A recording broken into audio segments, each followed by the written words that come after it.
Dengan melihat kenyataan ini, kalau kita maju dengan opsi pertama untuk jual beli gitu ya. Dan secara makro kita tahu Indonesia kan lebih banyak Aku tambahin dikit tadi dari apa yang disampaikan Pak Donat, kenapa berarti agak lebih challenging buat yang crazy dan bawahnya begitu ya Pak ya. Betul, 24 jam ya handphonenya nyala jadi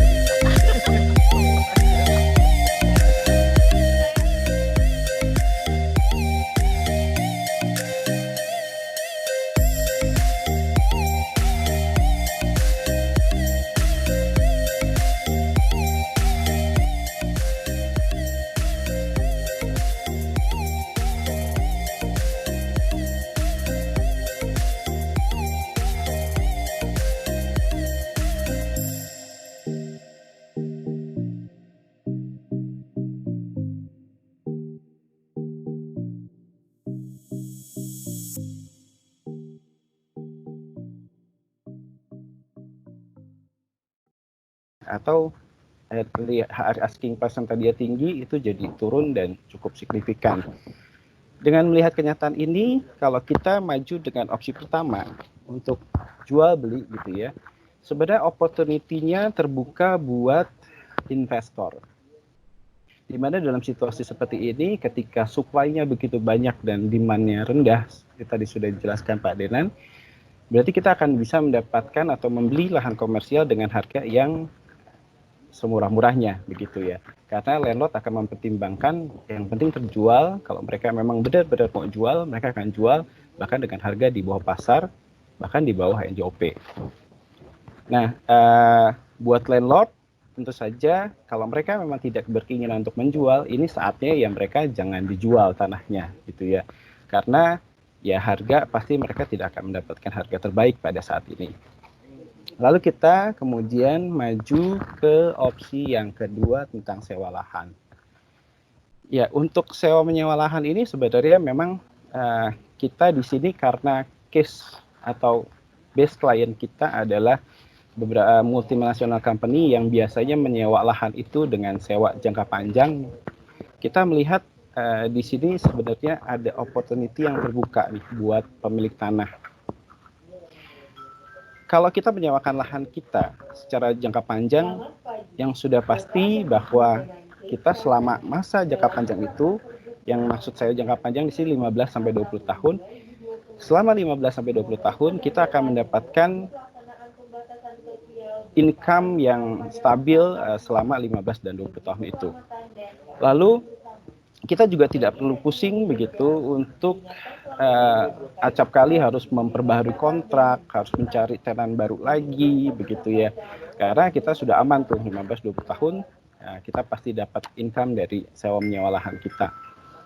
Dan walaupun kondisi ekonomi menurun begitu ya, dari salah satu klien kita pengusaha gas station business gitu ya, karena mereka memang di tahun ini sebenarnya memiliki target yang agresif bahkan 3 tahun ke depan begitu ya. Begitu pandemi ini memang terjadi penurunan, namun penurunannya masih angkanya masih jauh lebih tinggi dibanding tahun lalu. Mungkin nanti kita bisa lihat datanya di dalam slide berikutnya. Kita melihat di sini bahwa ada opportunity, kesempatan yang besar ketika kita mau mempertimbangkan menyewakan lahan kita, terutama dengan menyewakan itu secara jangka panjang. Tentu saja ada kesempatan, tapi juga ada tantangan.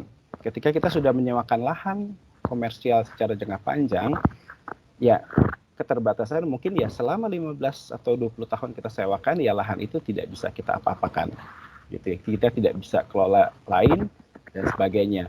Walaupun beberapa tenan, beberapa penyewa mempersilahkan landlord ketika dalam masa sewa itu mau menjual ke pihak lain selama masih bisa disewakan oleh tenan itu, masih bisa digunakan oleh tenan yang sekarang menyewa, bisa juga. Tantangannya itu, lalu opsi ketiga begitu. Opsi ketiga ini biasanya kan kalau saya ketemu landlord gitu ya, mereka ketika punya tanah membandingkannya daripada saya sewain lahan cuma dapat sekian, mendingan saya bangun ruko. Ruko mungkin saya dapat sewanya lebih banyak nih gitu. Ini bisa menjadi opsi juga, tetapi memang ya harga ya selama kita memiliki memang biaya atau memiliki capex lebih gitu ya, punya suntikan dana untuk membangun bangunannya. Dan harus dilihat bahwa kalau kita menyewakan ruko gitu ya, nilai sewa yang kita dapatkan itu tidak bersih. Kita harus maintenance bangunannya, setiap berapa tahun kita harus renovasi mungkin dan sebagainya. Cuma memang secara mencari tenan mungkin ini terbuka kepada tenan-tenan yang kecil, tidak harus tenan-tenan besar gitu. Mungkin kita sampai bisa maju ke slide berikutnya. Nah, ini case tadi yang saya sampaikan tadi gitu ya. Kalau dari petrol station ini basicnya memang dari klien kita. Di 2018 mereka akuisisi lahan targetnya itu sekitar 30, dan memang kita pada saat itu juga mencarikan mereka lahan dan berhasil mendapatkan 30 lokasi buat mereka di tahun 2018. Di 2019 mereka meningkat menjadi 40 lokasi. Lalu di tahun 2020 ini sebenarnya 70 ini adalah angka koreksi setelah adanya pandemi. Jadi sebenarnya target aslinya mereka 90 lokasi begitu.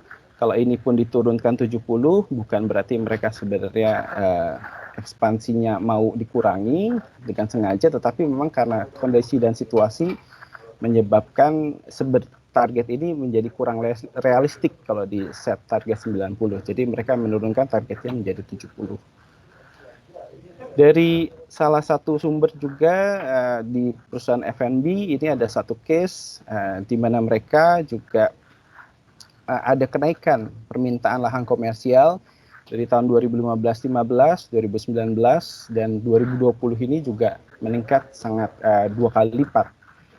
Dan F&B dengan merek-merek yang terkenal gitu ya, ini juga kita lihat pada saat ini kan mulai berpindah nih gitu, dari ekspansi di mall mereka jadi ekspansi di lahan komersial.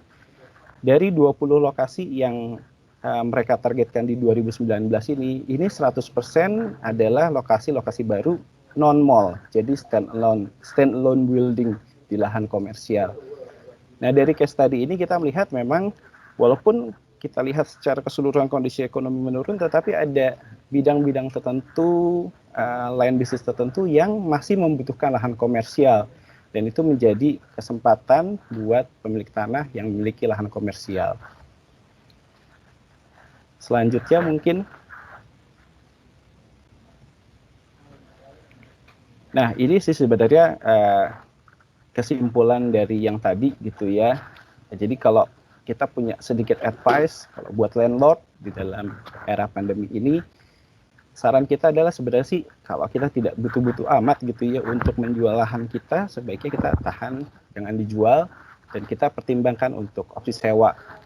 Mungkin kita juga bisa mempertimbangkan opsi sewa jangka panjang, karena kan tanah semakin lama kan pasti akan naik terus.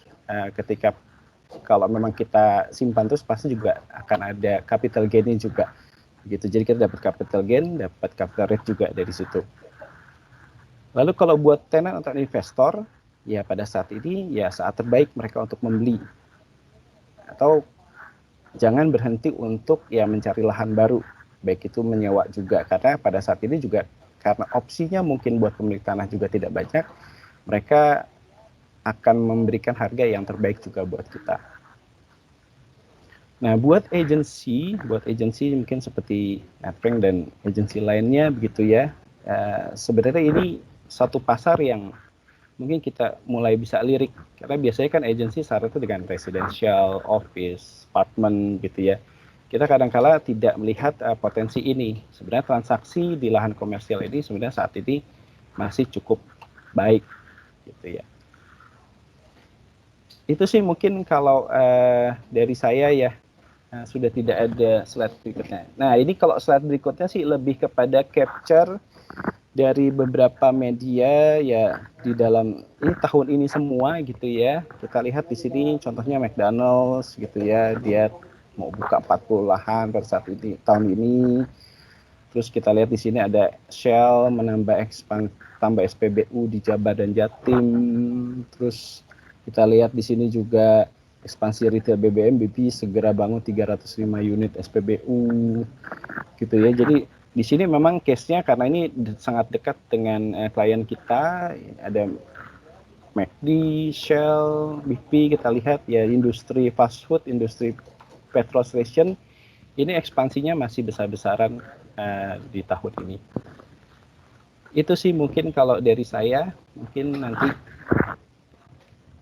kita bisa lanjutkan dengan sesi tanya jawab ya untuk selanjutnya.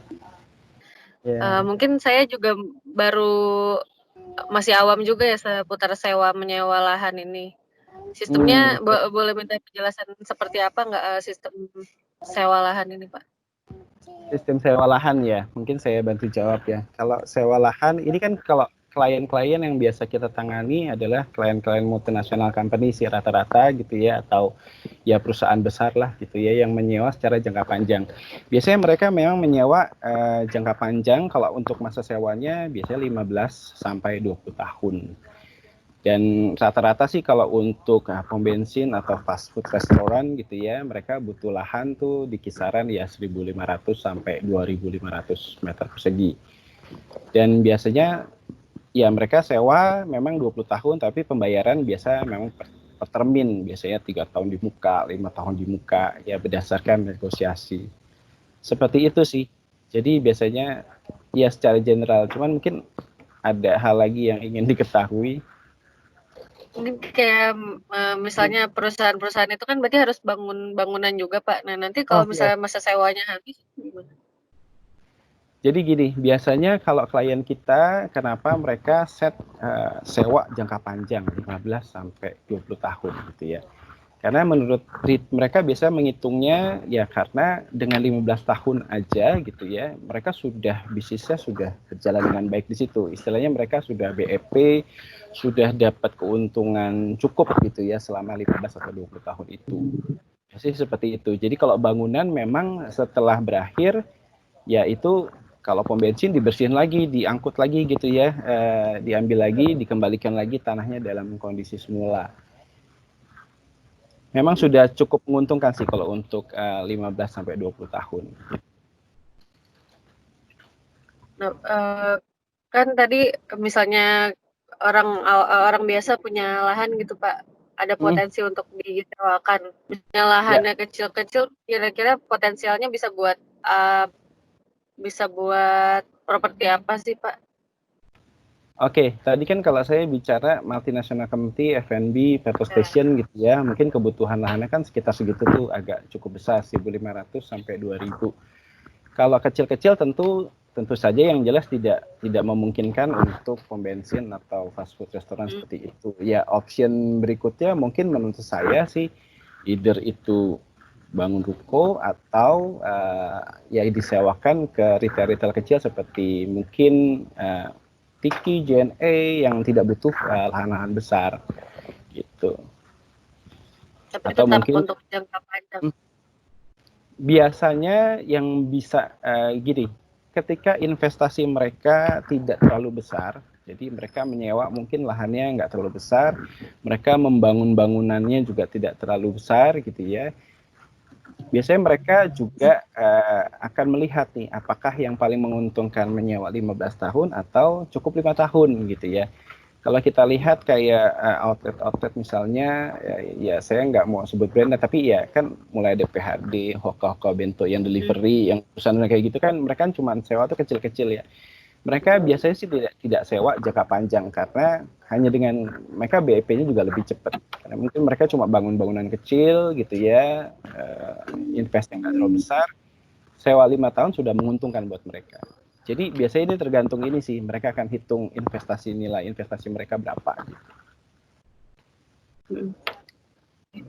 Tapi berarti beda dengan sewa gedung ya, Pak? Beda dengan sewa gedung. Untuk F&B gitu? Beda. Memang kebetulan kita, kalau saya gitu memang menangani klien-klien yang butuhnya lahan komersial, jadi bukan butuh ada di gedung begitu.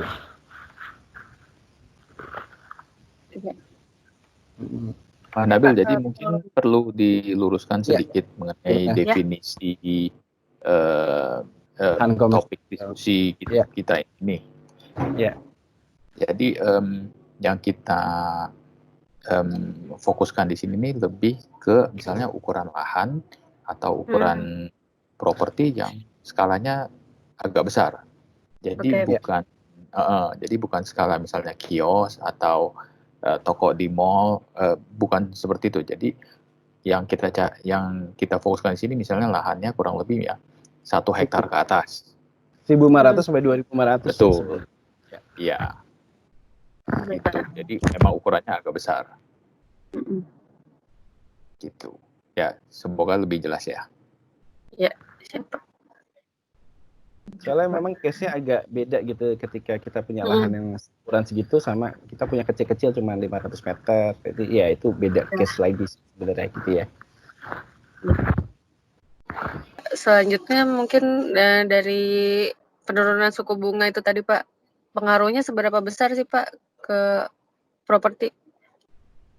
Suku bunga. Gimana Pak Dondan kali ya kalau ini ya.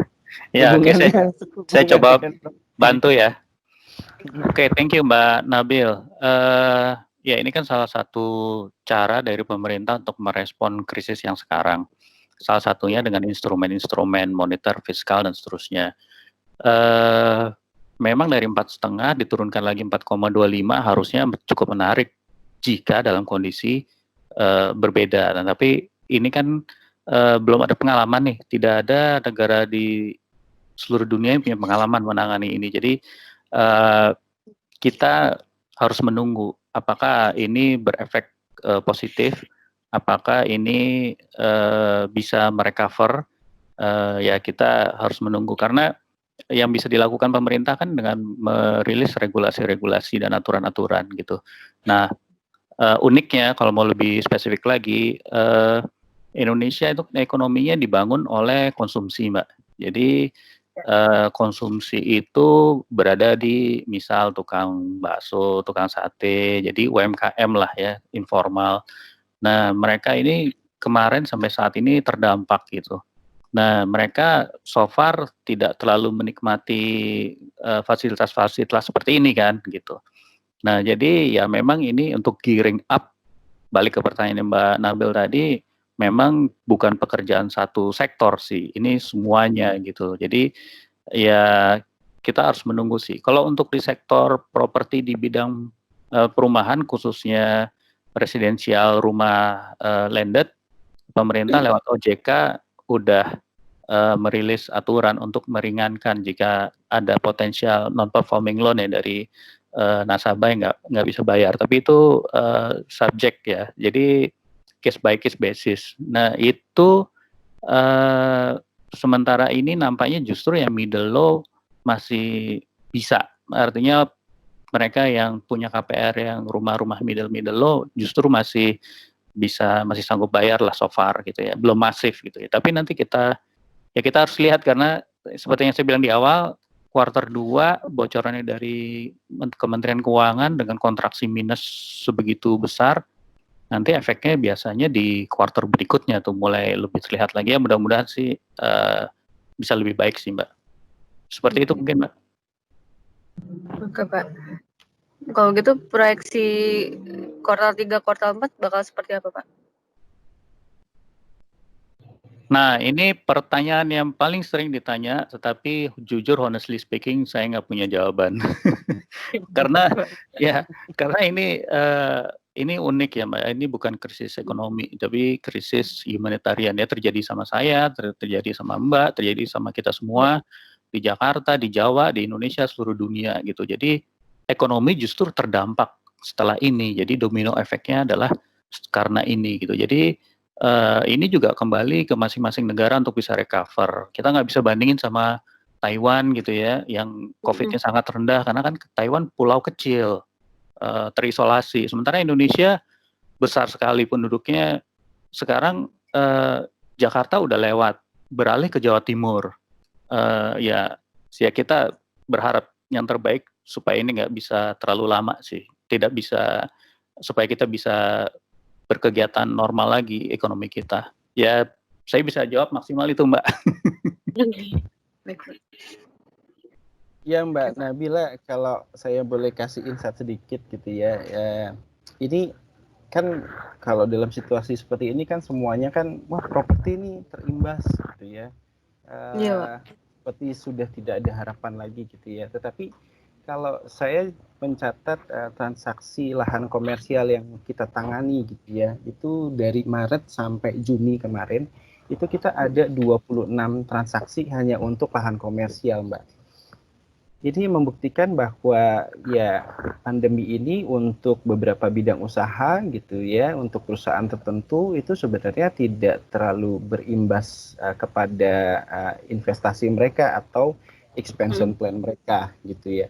Ini makanya sebenarnya sesuatu yang mau kita angkat pada hari ini tuh itu gitu. Kita mencari apa sih sebenarnya potensi yang masih ada dengan kondisi ekonomi yang menurun pada saat ini. Nah, itu sih sebenarnya Mbak. Jadi kenapa kita sangat confident dengan itu, karena dari transaksi yang terjadi ya ada itu gitu ya, ada potensi itu. Dari sisi nilai ada Pak, nilai transaksinya? Ya kalau dari sisi nilai transaksinya, karena kan kita memang sewa menyewa, tidak ada perubahan sih sebenarnya Mbak gitu ya. Maksudnya kan kalau sewa tanah gitu ya, sewa tanah lahan kosong itu biasa yieldnya itu kisarannya antara 2-3% gitu ya dari nilai harga tanahnya. Nah, itu masih seharga seperti itu sih.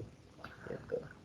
Ini buat landlord sih sebenarnya good news, karena ya tidak digencet juga sebenarnya oleh perusahaan-perusahaan ini untuk menyewakan tanah lebih rendah lagi dari itu. Gitu. Yeah. Ini kalau bisa saya tambahin ya Mbak Nabil. Jadi kalau kita lihat sektor properti secara umum, ya ini kita biasanya itu ada terminologi yang kita sebut pent up demand. Nah, apa sih pent up demand itu? Jadi, kalau kita lihat dari angka foreign investment yang masuk ke Indonesia dari PKPM, nah angka itu kan tidak turun, dan itu angka yang istilahnya angka tahun kemarin misalnya mereka proses dari tahun kemarin, nah terus realisasi misalnya tahun ini, nah tahun ini kan misalnya kena dampak COVID, jadi kan istilahnya mereka ngerem sebentar. Tapi kan itu sebenarnya dananya kan sudah ada dan sudah disiapkan. Tinggal pengucurannya atau eksekusinya. Nah, eksekusinya itu misalnya nunggu misalnya 1 atau 2 kuartal. Tapi itu kan sudah dialokasikan. Antara itu perjanjian dari G2G atau B2G atau G2B gitu loh. Nah, berarti ini ada angka yang istilahnya nih sedang menunggu untuk dieksekusi. Kapan eksekusinya? Ya berarti kan itu tinggal tunggu misalnya ekonomi akan membaik dan lebih positif. Nah itu yang kita lihat situasi di sini tuh masih sangat menunjang. Cuma tinggal masalahnya kapan. Nah begitu masanya itu tiba, jadi ada yang pent up demand yang menunggu nih ceritanya. Tapi sembari berjalan itu ada demand baru yang juga akan masuk. Jadi kalau di jumlah semua, di akumulasi secara total, nah itu bisa aja tuh tiba-tiba yang kalau di grafik itu tiba-tiba menukik tinggi tajam. Nah itu yang biasa kalau dalam perbaikan ekonomi itu sering terjadi. Jadi itu pent up demand plus current demand. Nah itu jadi kan dari yang misalnya grafiknya misalnya flat, tiba-tiba naik jauh. Nah itu yang kita harapkan bisa cepat terjadi lah, gitu. Ya. Nah angkanya berapa? Terus terang sulit diprediksi karena ini kejadian yang belum pernah terjadi. Jadi kita juga berhati-hati sekali, misalnya mau menyebut satu angka karena kita nggak tahu kapan persisnya. Ya. Ya.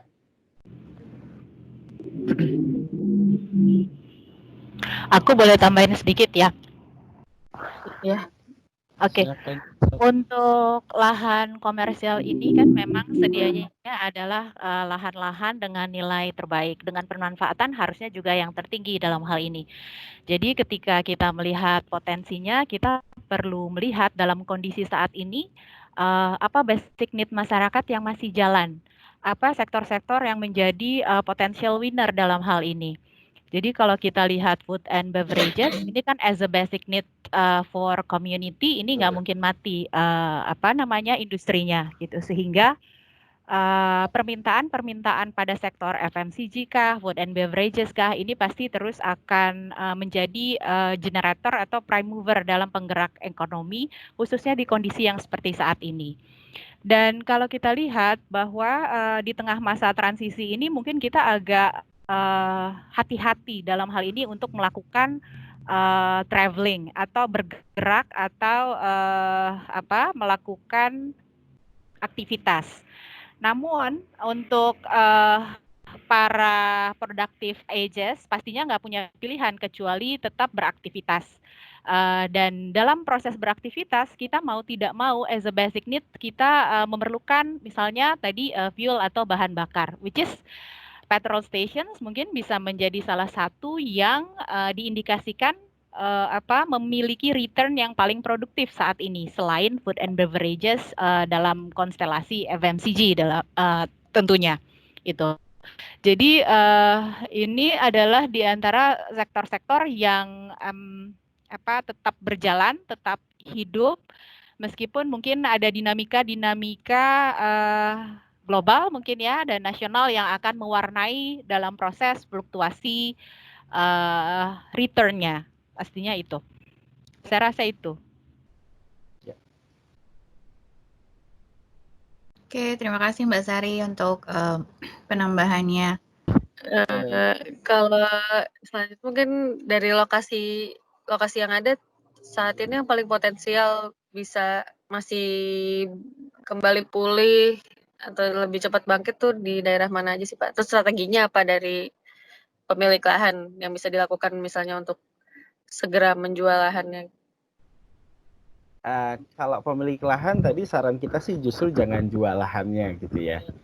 Karena kan kalau jual memang sekarang sebenarnya justru ini bukan selling time, ini buying time gitu ya. Ketika kita mau jual sekarang dengan demand-nya rendah gitu ya, itu kita pasti harganya pasti akan di bawah market begitu. Kita justru tadi menyarankan lebih ke land lease gitu ya. Dan terutama land lease jangka panjang karena land lease jangka panjang ini biasanya dibutuhkan oleh perusahaan-perusahaan multinasional gitu ya yang bergerak di bidang pom bensin maupun F&B dan ini hubungannya ya dengan target mereka yang masih kebutuhan mereka yang masih cukup tinggi untuk mengacquire lahan-lahan komersial. Kalau kita lihat sebaran lahan-lahan komersial mana sih yang potensial gitu ya. Tentu saja selain Jakarta gitu ya. Kalau Jakarta karena kalau kita bicara komersial kita bicara traffic gitu. Hampir di semua jalan yang istilahnya trafficnya ramai itu menjadi lahan komersial yang potensial untuk dipasarkan sih sebenarnya.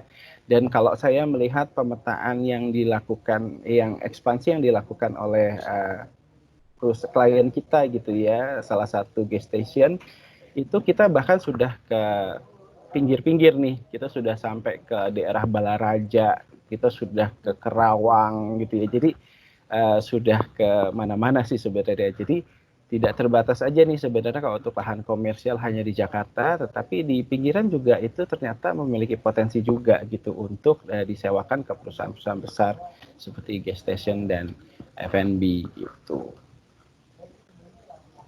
Saya boleh izin minta tambahan dikit, boleh?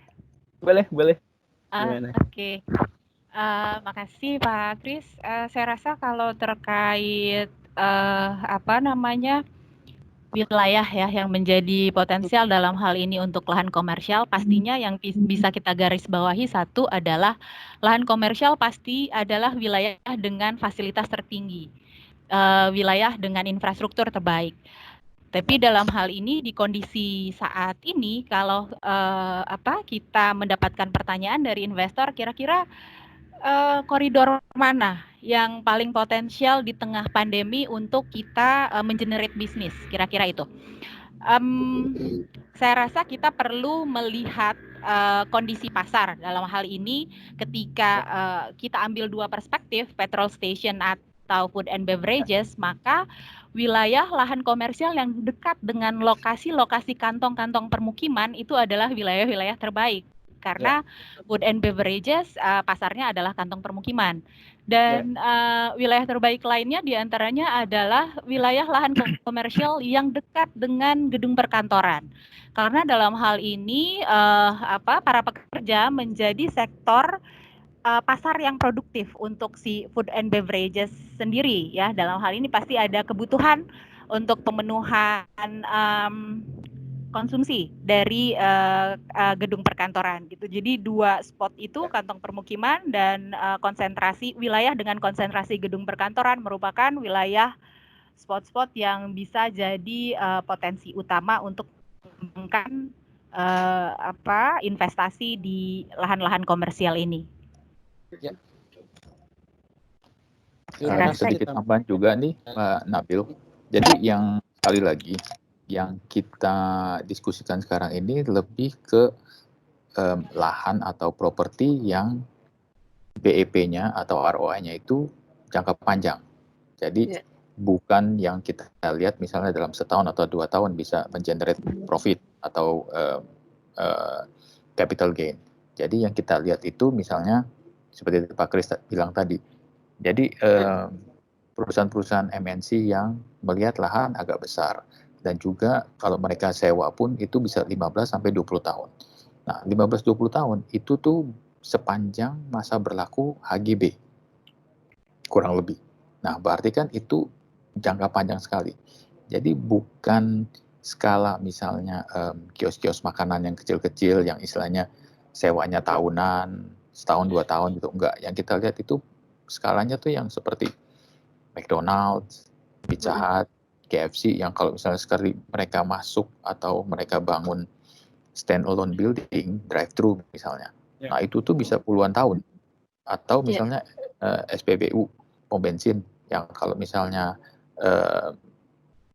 kayak misalnya, kita ambil contoh misalnya Total atau Shell atau Pertamina, yaitu mereka sekali ambil lahan itu puluhan tahun, belasan tahun di sana. Nah itu yang kita lihat potensinya memang masih sangat bagus untuk sekarang ini. Itu. Jadi kita nggak lihat short term, kita lebih melihat ke medium to long term untuk diskusi ini sebenarnya. Jadi biar nggak salah, maksudnya persepsinya gini. Jadi saya mau jelaskan itu aja sih sebenarnya. Ya, semoga lebih jelas. Oke, ada tambahan Mbak Nabila? Mungkin segitu aja Mbak. Saya ucapkan makasih banyak ya Mbak sudah berpartisipasi di sesi kita hari ini. Nanti setelah ini saya akan emailkan materi yang tadi sudah kami presentasikan. Lalu akan kami juga berikan akses trial untuk 1 bulan untuk mencoba KFF yang tadi sudah dijelaskan oleh Mbak Sari. Itu. Baik Mbak, makasih. Oke. Siap Mbak. Oke, makasih ya Mbak Nabila. Nanti aku emailkan ya. Makasih. Thank you. Thank you Bapak, Ibu-ibu. Bye-bye. Stay safe.